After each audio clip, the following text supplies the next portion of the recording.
minsan, okay, you're passionate about something, but you realize also you have to accommodate reason, and you also have to make compromises.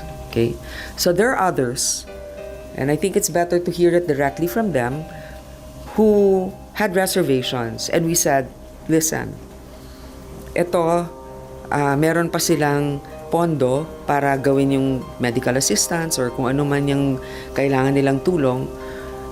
Pero yung proposal mo para taasan ng ganito at taasan ng ganyan na tumutulong din, na-adapt natin, ha? So, syempre may kanya-kanya. 'Di ba? Like, yung mga proposals for other programs of the government that they are very passionate about, they realize that we restored it. So may mga ganon na pag-uusap rin.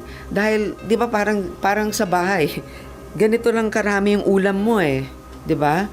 Pero nakikita mo na merong mga mas payat, mas may sakit, pero gutom ka pa. Parang hindi, ako talaga yung may pinakamalaking ambag dyan. Dapat ako may pinakamalaking kuha, pero naiisip mo na mas may pangangailangan ito at yan, at para sa pagkakasundo ng isang pamilya, ng isang bahay, you always have to make compromises.